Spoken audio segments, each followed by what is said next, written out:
Welcome to another video of Full Circle with me, Onyx. And today I'm just gonna talk. I've talked in the past about magic and psychic stuff, and psychic protection, and I feel like I've talked that to death. So that book is officially closing, it's closed, even though I rant about that all the time. Um, and really, I'm just looking over at my cute little altar, and I have a picture of space, and there's an Egyptian statue uh, of like one of the stone pharaohs. And so it's this stone pharaoh and then space. And it reminds me of the gods are silent, and the unknown, like the invisible, is really what I identify with. Just being like a clear mirror, an empty mirror, just a channel, um, which I think is the essence of magic. And this is just reflections.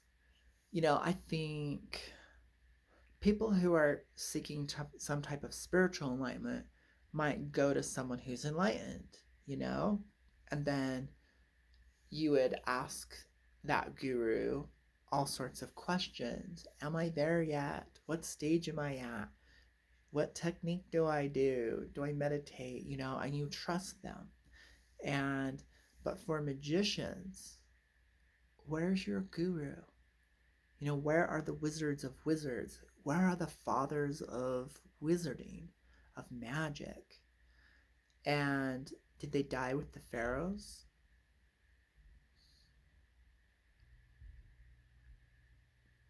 No, we're here. And of various degrees, levels, and stages, we are here. The fathers of magic. Oh, that was so awesome.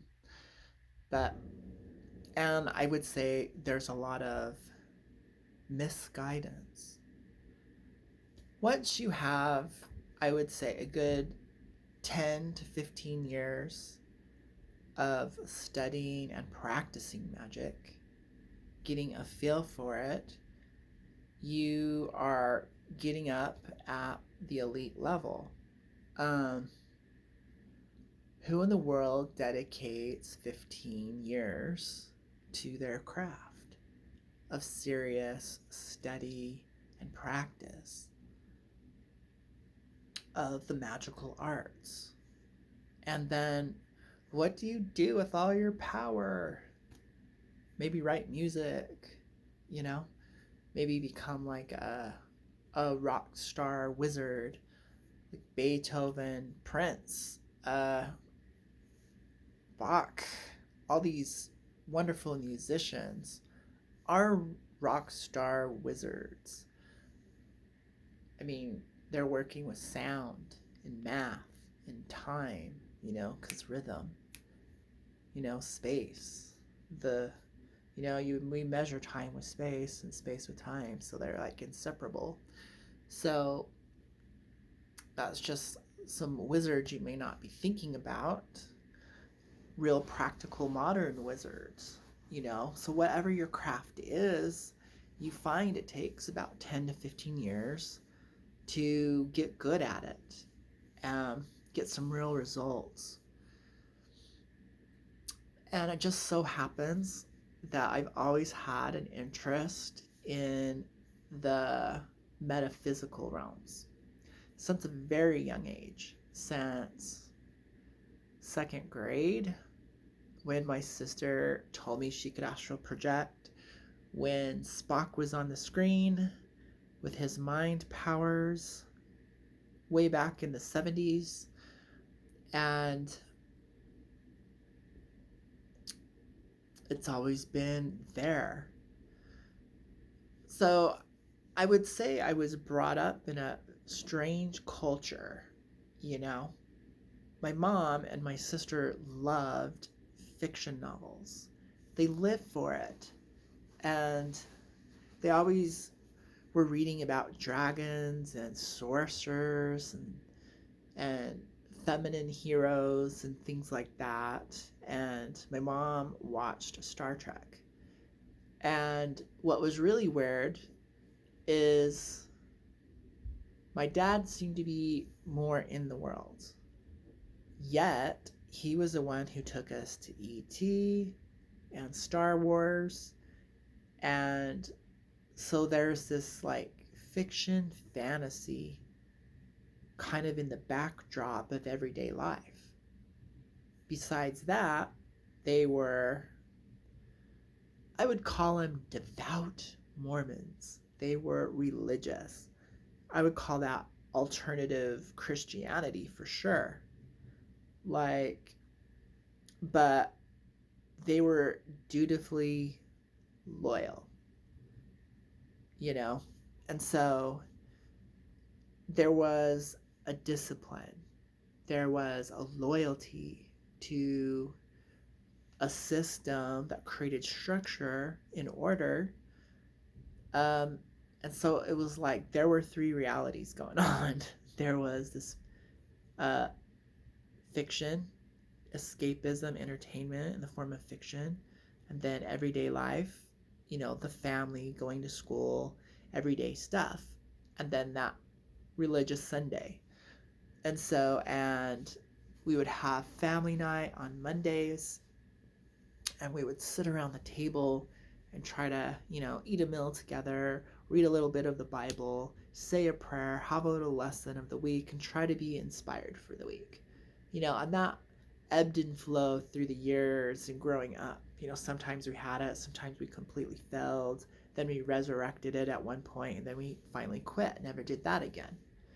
Now I don't even know if anyone's going to church or anything like that, but that created a foundation of prayer. You pray every night. You pray over your food, at least your dinner, and you read scriptures on Sunday a little bit or at family home evening, you know, a family night. And so there was a book you could pick up, and it was going to inspire or teach you something of this mystical nature. Uh, and of course, you could talk to God. You just pray. And I would say my path was going a different direction since the beginning. If Merlin, my sister had a poster of like the Lord of the Rings wizard on there. I guess his name was Gandalf. And when I was little, I thought it was Merlin. Or maybe it was, I don't know. I think it was Gandalf. She has this picture of Gandalf next to her bed. And I'm like, what's the difference between Jesus and Gandalf? Like nothing. They're wizards. So as a little kid, I always believed in unicorns, dragons. I believed it was possible. If you're Jesus character and your heavenly realm, what's the difference in a kid's mind between aliens, flying saucers, Gandalf, vampires, werewolves? If belief was everything, it's all fiction, and you guys choose to believe in it or honor it, or then I can choose what I want to believe in. And so I was like, what if dragons were real? What if we just didn't define it? This is real, that's unreal. This is true, that's not true. And so I think there was always this little scientist in me. And I think the outer modern day world gets a false image of a scientist. A scientist is open-minded. They're not there to really prove or disprove. That's later on down the line with other researchers and people who might be funding the scientific experiment. But in my mind, because I think for myself and perceive the world through my own lens, my perspective, it's an open-minded individual. We experiment. We go, what happens if 1 plus 2 doesn't equal 3? What happens if it equaled 16? Can we create an equation using the math that we know to solve this answer? How is it true? Instead of, oh, you can't do it. It's like, is there some bizarre mathematical equation that would actually make that true? Is there some weird origami twist of formulas? How do we fold and twist these numbers around to make it happen? And so even the truth may not even have a practical ends. It may not somehow serve us. So I think a lot of we tend to think things are only useful if it serves us. Why summons a demon or angel, same thing, if it's not here to serve me and if I can't put it to use? King Solomon built his temple with the aid and help of demons. Really? Maybe people who didn't like King Solomon kind of made that up. Make him a bad wizard because they couldn't understand someone who was rational, or who could inspire people. Jesus was gone for 33 years, so it must have been a spaceship. Really? How come aliens and magic and the white man is always the excuse for why things you don't understand? How come we have to build these fictional superstitious stories? It's not really a scientist's job to create a story on how the universe was made. That's someone else's agenda. The scientist is exploring. So, like Star Trek, we go out and we explore the unknown. It doesn't mean we create a story about it and say this is what it's all about, this is how it is, end of story. Binary thinking. It's very open. I feel like the scientist is going, are there really particles? And can we prove it? Okay, we proved it, but there's still so much more about this thing that we just labeled particle. And we don't know its behavior. We don't know if it even has a shape, And so you're living, I feel like, to be a true scientist, you embrace the unknown.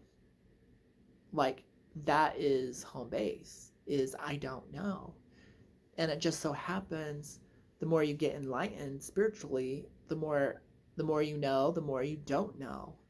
So the path of Zen, the path of spirituality, and the path of science is the same path. The methodology might be a little different, but we're both studying the unknown. You labeled it mind, someone else labeled it particle. You labeled it wave, someone else labeled it consciousness. You labeled it reality. You labeled it imagination. We're working with things, these words, and they're just floating. Like, we invent the word. We invent what we perceive. So, and does it just, this is Magic 101. You're gonna be working with things that you don't know. And these questions may not solve your everyday problems. They might not toast your toast. They may not get you a boyfriend, like all the recipe books of magic. Hex Your Ex is one of my favorite books, being sold at Barnes & Noble. Why on earth would you be mad at your ex? Story's over, move on, And why do you think you have that power, anyways? Who made you God? Which is very different than spirituality. And that's a really important point to make. Magic is its own thing. It just so happens that when you get so far left, you end up turning right. When you get so far right, you find out you're turning left. There's always a little magic in everything. And so, magic is a relationship you have with the unknown forces. And you may never know what those are. And we have traditions that are handed down as roadmaps, as signposts, but it may not be that thing. So, any great system, you're going to have to throw away and say, great, I've mastered summoning through calling the 72 names of God. Unfortunately, the human ear doesn't hear the angelic language, nor can the human tongue speak it. Do angels even have tongues? So, it's like the systems you have, you work with, and that is your training material. But then you must adventure out into the unknown territory yourself. And you're left with your mind, you're left with your will. And very possible the emotions. There was a twisting of magic when they tried to bring it down and make it emotional based. You know, everyone's all about emotions, emote it, so mo it be. Well, that was trendy. And look what it's done. We got a whole bunch of black magic. We got a whole bunch of attitude, psychological distortions, and a whole bunch of like what I like to call karmic whiplash. Your master the mind first,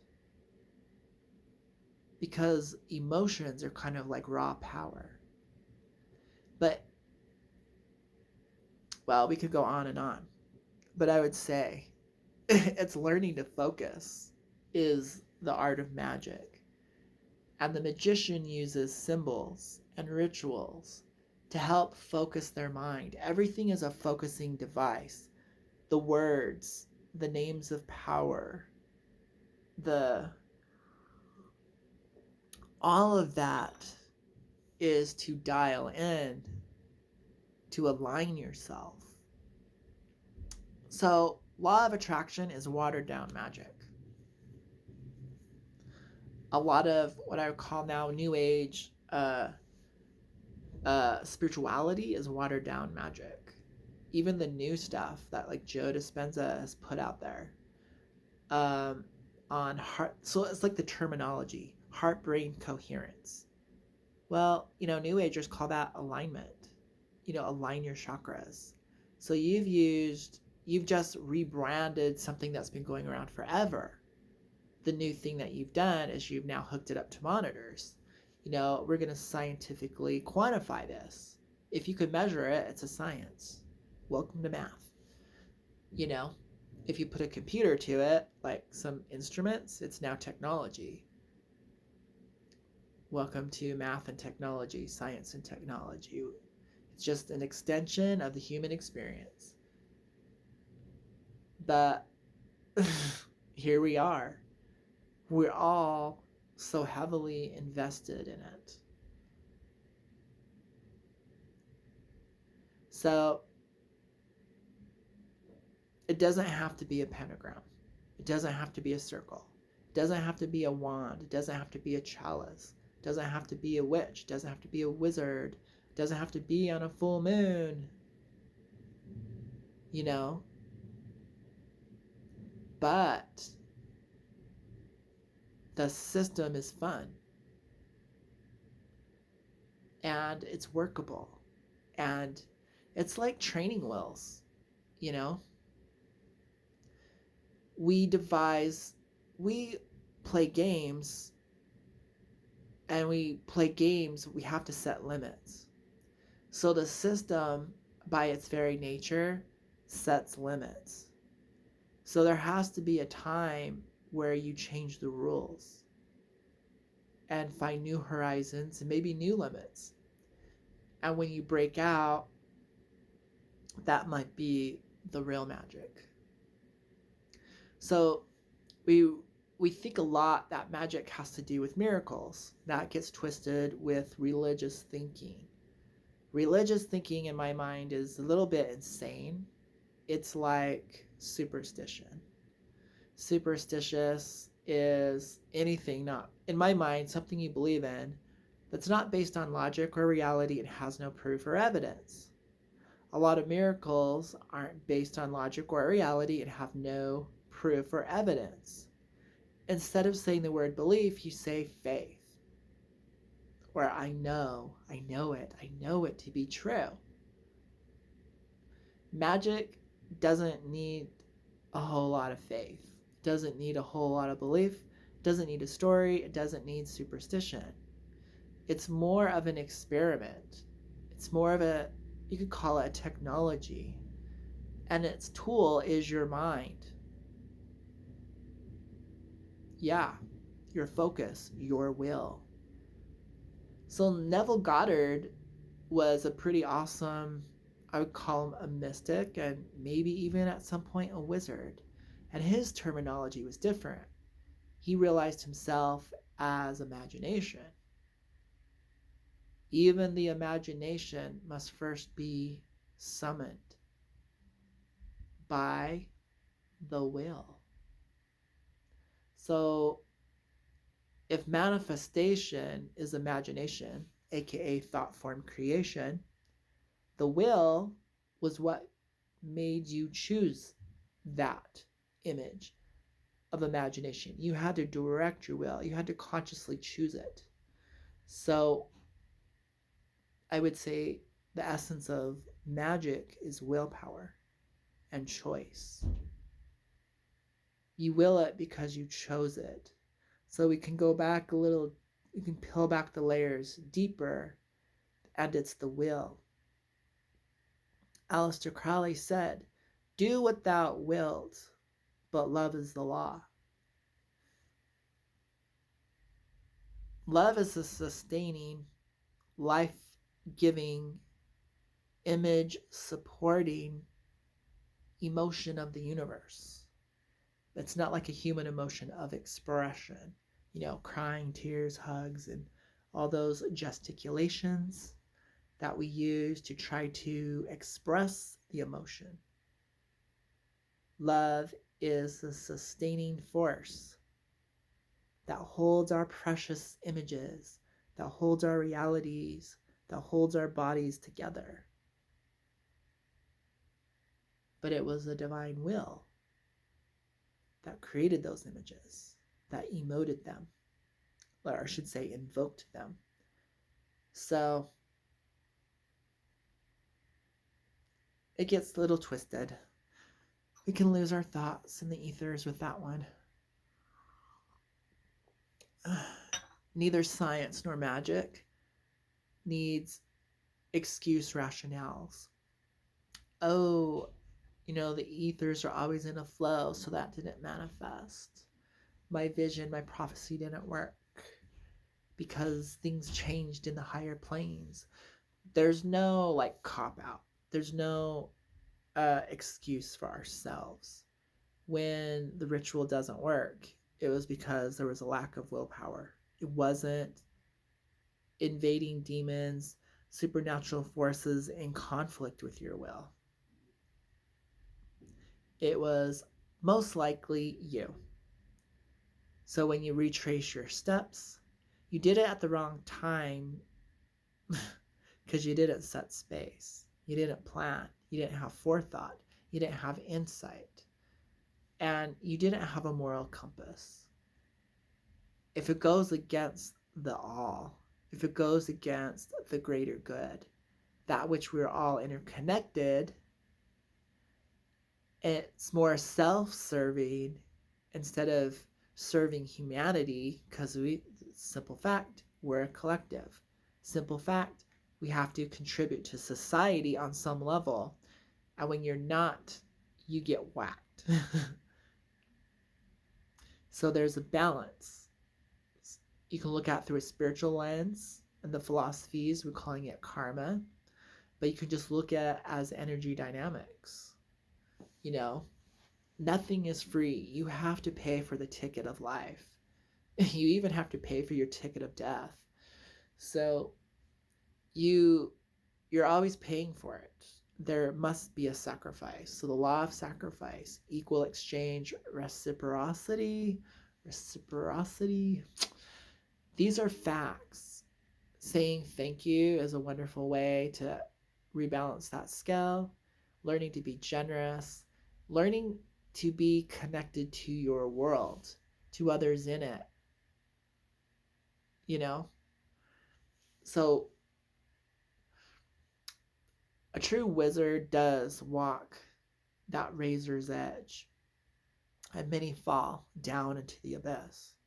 You know, we do seek power. This is different than religious and mysticism and spirituality. I think the true confession of all that is they're seeking power too, but they might have some rose-colored glasses of sainthood and sharing it as all love and light, and we're all gonna ascend. That's great, but a wizard's path is different. It's, I want to know, and I want to use that power and be good at it, become proficient at it. That power tends mostly to be in the form of knowledge. Knowledge is power. When you learn all how to run the program or the video game, you learn all the ins and outs and you get the essence of it and the point of it, you master it and you become proficient at it. That was power.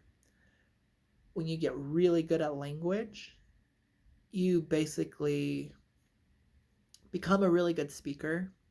You'll never want for a job. You'll have power over everyone and everything.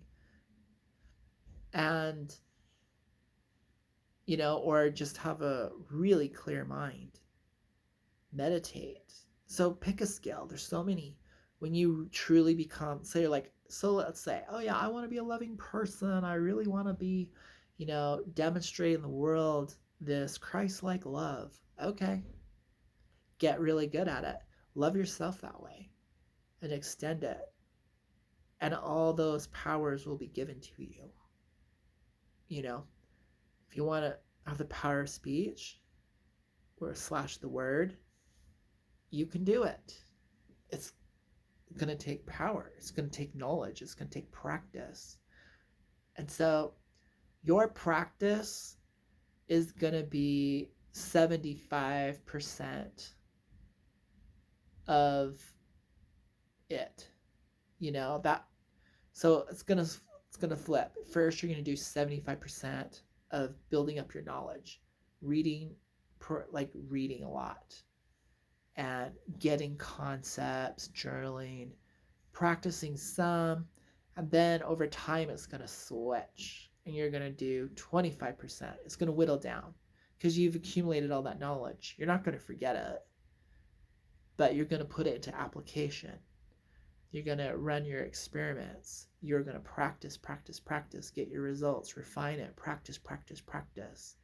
So then 75% becomes practice. And there is no difference between meditation and prayer. And when you put the two together, that's really powerful. You're doing magic.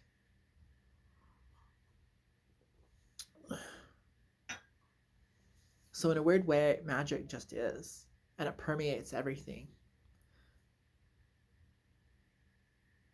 Find the needle in the haystack.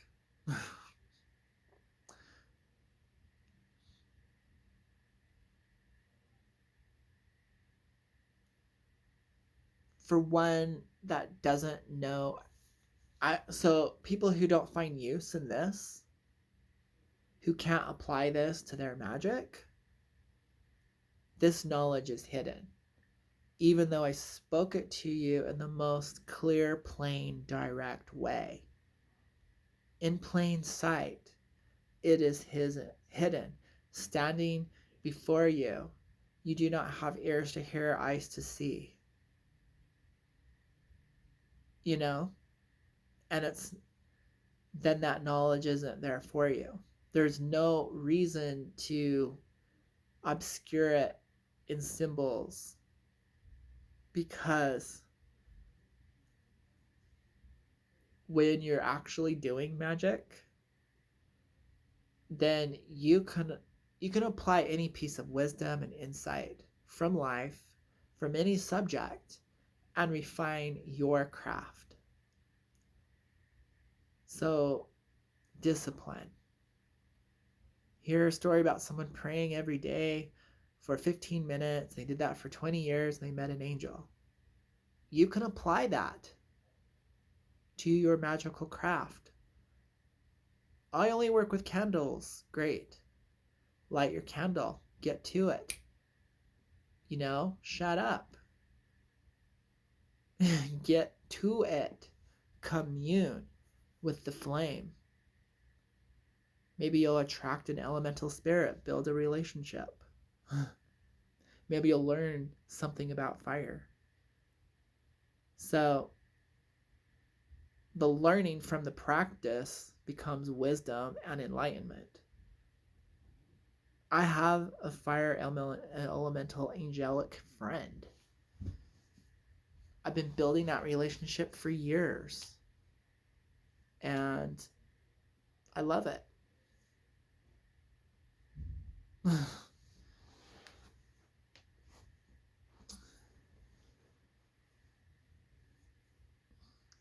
Takes one to know one. You're a wizard if you know it.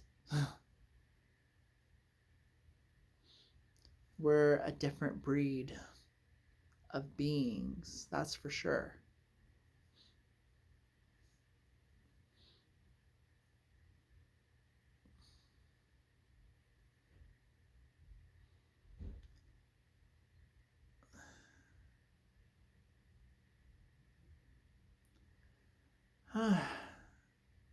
Feels good. Feels very